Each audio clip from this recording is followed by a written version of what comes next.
அனைவருக்கும் வணக்கம். Welcome to பொன்மாரின் சேனல். நல்ல ஒரு காமெடி படம், ஃபீல் குட்டான படம். எந்த லாங்குவேஜாலும் பரவாயில்ல, தமிழ் டப்பிங்கோட தான் நான் பார்க்கலாம் அப்படின்னு சொல்கிறவங்களுக்காக வீக்கெண்டில் பார்க்கக்கூடிய அளவில், ஃபேமிலியோட பார்க்கக்கூடிய அளவில் ஒரு நல்ல காமெடியான, ஃபீல் குட்டான ஒரு படம் தான் இப்போது மலையாளத்தில் ரிலீஸ் ஆகி தமிழ் டப்பிங்கோட ஜி5 ஓடிடிலையும் ஸ்ட்ரீமிங் ஆகிட்டு இருக்க படம் தான் ஃப்ரெண்ட்ஸ் அண்ட் ஃபேமிலி. இந்த படத்தில் வந்து திலீப் தான் லீட் ரோல் பண்ணியிருக்காரு. திலீப் எப்படின்னா மலையாளத்தில் வந்து ஜனப்பிரிய நாயகன் அப்படின்னு பேர் எடுத்தவர். அதாவது மக்களின் மனம் கவர்ந்த நாயகன் சொல்லி ஒரு காலத்தில் மிகப்பெரிய அளவில் ஹிட் படங்கள்லாம் கொடுத்தவர். நடுவில் கொஞ்சம் கான்ட்ரவர்சிக்கு அப்புறம் அவர் படங்கள் பெரிய அளவில் பேசப்படலை.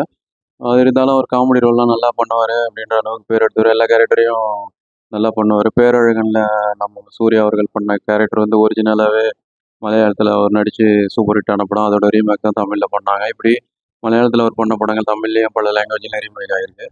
அப்படி மிகப்பெரிய நடிகராக அறியப்படுற அவர் வந்து எல்லா கேரக்டரும் பண்ணக்கூடிய ஒரு சிறந்த நடிகர் தான் திலீப் அவர்கள்.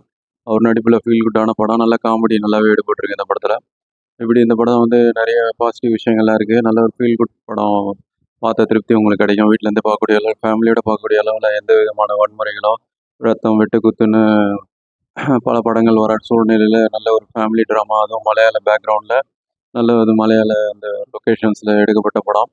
ஸோ அதனால் நல்ல ஒரு சிறந்த படம்னு கண்டிப்பாக நம்ம வெரைட்டின்னு சொல்லலாம். கண்டிப்பாக ஃபேமிலியோட பார்க்கக்கூடிய, ஒன் டைம் பார்க்கக்கூடிய ஒரு படம் தான். இப்போது வீட்டிலேருந்தே பார்க்கக்கூடிய படம் தான்ன்றது ஒரு ப்ளஸ் பாயிண்ட்டு. அது இல்லாமல் தமிழ் டப்பிங்கிறது இன்னொரு ப்ளஸ் பாயிண்ட்டு. வாங்க இது மாதிரி டீட்டெயிலிங்கான விஷயங்கள்லாம் இந்த ரிவ்யூவில் பார்க்கலாம். அதனால் ரிவ்யூ ஸ்கிப் பண்ணாமல் பாருங்கன்னு கேட்டுக்கிறேன்.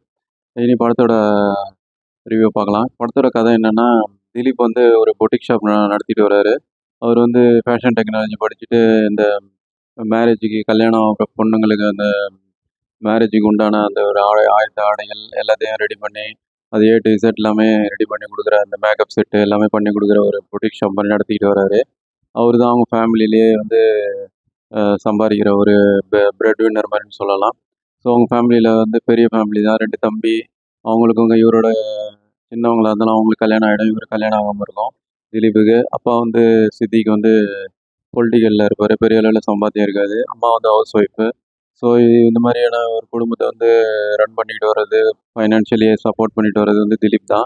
அவர் கொஞ்சம் பிற்போக்குத்தனமான ஒரு காரணங்களுக்காக அவருக்கு வந்து ரொம்ப நாளாக கல்யாணம் ஆகாமல் தள்ளி போய்க்கிட்டே இருக்கும். அவர் கல்யாணத்துக்கு முயற்சி பண்ணாலும் நடக்காமல் இருக்கும். தட்டி போய்க்கிட்டே இருக்கும். இப்படி ஒரு சூழ்நிலையில் ஒரு கல்யாணத்துக்கு ட்ரை பண்ணி மேட்ரிமோனி மூலியம் அதுக்கு போயிட்டு நடக்கிற சூழ்நிலை போயிட்டு அது நின்று போயிடும். இப்படி போய்கிட்டு இருக்கும்போது திடீர்னு அவரோட வயசு கம்மியாக ஒரு 24 வயசு பொண்ணு வந்து இவரை கல்யாணம் பண்ணிக்கிறேன்னு சொல்லி மேட்ரிமோனியில் வந்து இன்ட்ரெஸ்ட் காமிப்பாங்க. சரி இவரும் அந்த ப்ரொஃபைல அவங்கள நேரில் பார்த்துட்டு இவரும் இம்ப்ரெஸ் ஆகி சரின்னு கல்யாணம் பண்ணிப்பாங்க. அதுக்கப்புறம் தான் தெரிய வரும் அவங்க வந்து பல மில்லியன் ஃபாலோவர்ஸ் இருக்கிற ஒரு இன்ஃப்ளூயன்சர். அந்த ஒய்ஃப் ஆகிற அந்த ராணா, அவங்க தான் ஒய்ஃப் ஆஃப் கேரக்டரில் வந்து சோஷியல் மீடியா இன்ஃப்ளூயன்ஸாக வருவாங்க ராணா. அவங்க வந்து இவரோட பொட்டிக் ஷாப்லேயே வந்து மேக்கப்லாம் பண்ணிக்கலாம், அது யூடியூப்க்கு தேவையான விஷயங்கள்லாம் பண்ணிக்கலாம்னு சொல்லி அந்த பர்சனலாக ஒரு விஷயத்துக்காக தான் இவரை வந்து வயசான கொஞ்சம் அதிகமாக இருந்தாலும் பரவாயில்லன்னு சொல்லி கல்யாணம் பண்ணிக்கிறாங்கன்னு அவங்களே சொல்லுவாங்க ஒரு காட்சியில். ஸோ இப்படி போய்கிட்டு இருக்கும்போது இவங்க சோஷியல் மீடியா இன்ஃப்ளூயன்சர் செலிபிரிட்டின்னொன்னே அவங்கள பேஸ் பண்ணி தான் வந்து இவர் வந்து வீட்டில் கொஞ்சம் பிரச்சனைகள்லாம் சந்திக்கிறாரு. ஏன்னா அவங்க செலிபிரிட்டி, இவர் செலிபிரிட்டி இல்லைன்றதால கொஞ்சம் ஈகோஸ் கிளாஷு. அது இல்லாமல் அவங்க செலிபிரிட்டியாக இருக்கிறதால அவங்க எல்லாத்தையுமே வந்து ஒரு வியூஸாக பார்க்க போய் அது பெரிய பிரச்சனையில் போய் மாட்டிக்குது. அது அவங்க லைஃபே திருப்பி போடுற அளவில் அந்த இன்ஃப்ளூயன்சரான அந்த ஒய்ஃப் ஆகிற அந்த ராணா லைஃபையே திருப்பி போடுற அளவுக்கு ஒரு பிரச்சனையில் கொண்டு போய் முடிஞ்சிருது. அந்த பிரச்சனையிலேருந்து திலீப் அவங்கள காப்பாற்றி வெளியில் கொண்டு வந்தாரா? அதுக்கப்புறம் இவங்க ஒய்ஃபும் ஹஸ்பண்டும் சேர்ந்து வாழ்ந்தாங்களா? இந்த செலிபிரிட்டி ஈகோ பிரச்சனை என்னாச்சு? அப்படிங்கிறது தான் பேலன்ஸாக பரபரப்பாக முடிகிற கிளைமேக்ஸில் முடிகிற மிச்ச கதை. இனி படத்தில் ப்ளஸ் மைனஸ் பார்க்கலாம். படத்தில் ப்ளஸ்ன்னு பார்த்தா இந்த படம் வந்து எந்த இடத்துலையும் போர் அடிக்காமல் என்கேஜிங்காகவே இருக்குது. இந்த படத்தோட டைரக்டருக்கு இது முதல் படம் சொல்கிறாங்க, அந்த மாதிரி தெரியல. நல்ல ஒரு ஃபீல் குட்டாகவே கொண்டு போயிருக்காரு. ரொம்ப நாளைக்கு அப்புறம் நம்மளும் அந்த படத்தில் ஒரு மைல்டு காமெடியில் விழுந்து சிரிக்கிற அளவுக்கு நல்லாவே காமெடியெல்லாம் நல்லா எடுபட்டிருக்கு. அதுலேயே வந்து கிட்டத்தட்ட நம்ம புரட்சி தலைவர் பாக்யராஜ் அவர்கள் படம் மாதிரியே பிரச்சனைக்குள்ளே மாட்டிக்கிட்டு அதுலேருந்து முழிக்கிற கேரக்டரில் நல்லாவே பண்ணியிருக்காரு ஜனப்பிரிய நாயகன் திலீப் அவர்கள். ஏற்கனவே சொன்ன மாதிரி அறிமுக டைரக்டர் நம்ம பாராட்டுகளை சொல்லி வச்சுக்கலாம். அது இல்லாமல் ஹீரோவாக சென்டர் கேரக்டரில் வந்து அந்த ஒரு 80s உள்ள அந்த பூமர் மாதிரியான கேரக்டரு. அதனால் கல்யாணம் நின்று போயிட்டு அதில் வெக்ஸ் ஆகிட்டு அதையும் கண்டுக்காமல் லைஃப்பை லீட் பண்ணிகிட்டு இருக்கும்போது ஒரு லைஃப்பில் ஒரு செலிபிரிட்டி வந்த அப்புறம் அதனால் சந்திக்கிற பிரச்சனைகள், அவமானங்கள், அதனால ஒரு இன்னொருத்தவங்களுக்கு வர பாதிப்புக்கு இவர் போய் அவர் ஹெல்ப் பண்ணி அதுலேருந்து அவங்கள வந்து மீட்டு கொண்டு வர்றது, இந்த இன்ஃப்ளூயன்ஸால பாதிக்கப்பட்ட ஒரு ஏழை குடும்பத்தை சமையல் செய்கிற இந்த மெஸ் நடத்திட்டு வர ஃபேமிலி பாதிக்கப்பட்டோம் ஒய்ஃப்னால, இவரோட இன்ஃப்ளூயன்ஸ் அந்த ஒய்ஃப்னால. அதை வந்து வெளியில் கொண்டு வரும்போது அந்த சென்டிமெண்ட் சீன்ஸ் எல்லாமே நல்லாவே பண்ணியிருக்காரு. ஹீரோவான திலீப் அவருக்கு பாராட்டுகளை தெரிவிச்சுக்கலாம். அவருக்கு வந்து ரொம்ப நாளைக்கு அப்புறம் ஒரு ஹிட் படம், கம்பேக்னு கூட சொல்லலாம் இந்த படம். இனி நிறைய படங்கள், நல்ல காமெடி படங்கள், எல்லா ஜானர் படங்களும் பண்ணுவார் நம்ம எதிர்பார்க்கலாம். அதெல்லாம் படத்தில் ஹீரோயினை வந்து ராணா அவங்க இன்ஃப்ளூயன்ஸராக வராங்க. அவங்க வர சீன் எல்லாமே பட்டாசாக இருக்குது, நல்லாவே பரபரப்பாக படம் வந்து செகண்ட் ஹாஃப் ஃபுல்லாகவே அவங்க தான் வந்து மெயின்லாம் நிறைய சீன்ஸ்லாம் கவர் பண்ணிடுறாங்க.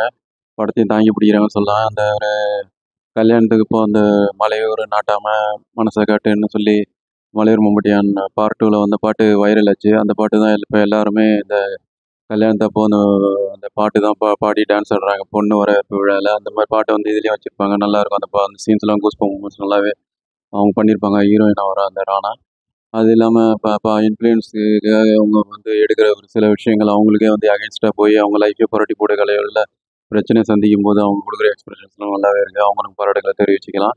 படத்தில் வந்து ஜானி ஆண்டனி தான் படத்தில் வந்து காமெடியாக ஃபீல் குட்டாக கொண்டு போகிறதுக்கு சப்போர்ட்டிங் ரோலாக நல்லாவே பண்ணியிருக்காரு. அவர் கொஞ்சம் குணச்சித்திரமும் கலந்த வேஷம் நல்லா பண்ணியிருக்காரு. அவருக்கு பாராட்டுகள். மஞ்சு பிள்ளை வந்து ஒரு கொஞ்சம் சீன் தான் வராங்க. இருந்தாலும் அவங்க வந்து குணச்சித்திர கேரக்டரை வந்து ஜஸ்டிஃபை பண்ணி நெகிழ வச்சிடுறாங்க. அவங்களுக்கு நம்ம பாராட்டுகள் தெரிவிச்சுக்கலாம். அது இல்லாமல் படத்தில் வந்து தியான் சீனிவாசன் கொஞ்சம் சீன் தான் வராரு. அவர் வந்து பெரிய அளவில் அவருக்கு சீன்ஸ் இல்லை, நிறைய சீன்ஸ் கொடுத்துருக்கலாம் அந்த மாதிரி தான் இருக்குது.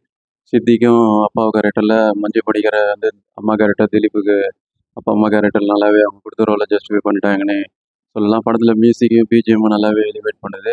கேமராவும் அந்த காட்ஸ் ஓன் கண்ட்ரியான கேரளாவோட லொக்கேஷன்ஸ் எல்லாமே நல்லாவே காமிச்சிருக்கு. இன்டோர் அவுட்டோர் எல்லா லொக்கேஷனும் அந்த ரிச்னஸ் எல்லாமே படத்தில் கவர் பண்ணியிருக்கிறது நல்லாவே இருக்குது. ஃபீல் குட்டாகவே இருக்குது. படத்தில் மைனஸே இல்லையானா இருக்கிறது என்னென்னா ஒரு காமெடின்னு நினச்சி வச்ச சீன்ஸ்லாம் இன்னும் கொஞ்சம் நல்லா எழுதியிருக்கலாம். ஜானி ஆண்டனிக்கு இன்னும் கொஞ்சம் நல்ல காமெடி சீன்ஸ்லாம் அதிகமாக எழுதி இன்னும் கொஞ்சம் நல்லா ஒரு ஃபீல் குட்டாக கொண்டு போயிருக்கலாம். ஏன்னா வந்து திலீப் வந்து இயற்கையிலேயே நல்லா ஒரு காமெடி பண்ணக்கூடிய ஒரு சிறந்த நடிகர். அவரை வச்சு இன்னும் கொஞ்சம் நல்லா காமெடி ட்ரை பண்ணியிருக்கலாம். அவருக்கு அந்த சுச்சுவேஷனை ஏற்படுத்தி கொடுத்துருக்கலாம். அது இல்லாமல் இந்த ஹீரோயின் வர சீன்ஸ்லாம் வந்து யூடியூபர் வர சீன்ஸு ஒரு சில காட்சிகள்லாம் செயற்கையாகவே இருக்குது. திடீர்னு திருந்துற மாதிரியான காட்சிகள்லாம் கொஞ்சம் எடுபடலை. கிளைமேக்ஸில் அவங்க திரும்பி வர மாதிரி சீன்ஸ்லாம் நல்லா இல்லை. அது கொஞ்சம் கவனிச்சிருக்கலாம். நல்லா இருக்குது ஓரளவுக்கு. இன்னும் கொஞ்சம் நல்லா பண்ணியிருந்தா அது கொஞ்சம் கிரிஞ்சுத்தனமாக போயிடுச்சு கிளைமேக்ஸு. அது கொஞ்சம் வேறு மாதிரி எழுதிட்டு பண்ணிக்கலாம். ஆரம்பத்தில் இருந்த அந்த ஒரு ஃபீல் குட்னஸ் வந்து செகண்ட் ஹாஃபில் கொஞ்சம் ஆர்டிஃபிஷியலாக போய் அந்த யூடியூப் சீன்ஸ் எல்லாமே போய் கொஞ்சம் வேறு மாதிரி போயிடுச்சு. படம் வேறு ட்ராக் போயிடுச்சுன்னு சொல்லக்கூடிய அளவில் இருக்குது. அதுக்கு பதிலாக வந்து இவங்களுக்குள்ளே நடக்கிற கிளாஷ் மாதிரி வச்சு வேறு மாதிரி கொண்டு போய் தான் நல்லா இருந்திருக்கும் என்ன அளவில் பார்க்கப்படுது. சின்ன சின்ன விஷயங்கள் தான். மொத்தத்தில் இந்த படம் எப்படி இருக்குன்னா, கண்டிப்பாக ஃபேமிலியோட பார்க்கக்கூடிய ஒரு தரமான ஒரு பழைய மலையாள படங்கள்லாம் எப்படி அந்த ஒரு காமெடி கலந்து ஃபேமிலியோட ஆடியன்ஸ் பார்க்கக்கூடிய அளவில் ஒரு சிரிப்பாக இருக்கிற மாதிரி தமிழ் டப்பிங்கோடய நல்லா அவைலபிளாக இருக்கும். அந்த மாதிரி படங்கள் பழைய திலீப் படங்கள், மோகன்லால் அவர்கள் நடித்த படங்கள், மம்முட்டி அவர்கள் நடித்த காமெடி படங்கள், அந்த மாதிரி படங்கள் மாதிரியான ஒரு வைப்ஸ் இந்த படம். இன்றைக்கி உள்ள தேதிக்கு ஏற்ற மாதிரி நல்லாவே கொண்டு போயிருக்காரு. இயக்குனர் பாராட்டுகள் தெரிவிச்சுக்கலாம். ஸோ நம்ம டேலேருந்து ஒரு டிக்கெட் வந்து ஃபேமிலியோட கண்டிப்பாக ஒன் டைம் பார்க்கலாம். ஓடிடியில் இப்போ தமிழ் டப்பிங்கோட ZEE5ல அவைலபிளாக இருக்குது. ஸோ இந்த படம் வந்து வீக்கெண்டில் கண்டிப்பாக எப்போ வேணாலும் பார்க்கலாம். இந்த படம் இங்கே 2 வாட்டி கூட பார்க்கக்கூடிய அளவில் என்னை பொறுத்த வரைக்கும் நல்லா இருந்தது. இன்னொரு வாட்டி கூட பார்க்கலான்ற ஒரு அளவில் வீட்டிலே இருந்து பார்க்கலாம் ZEE5 ஓடிடியில்.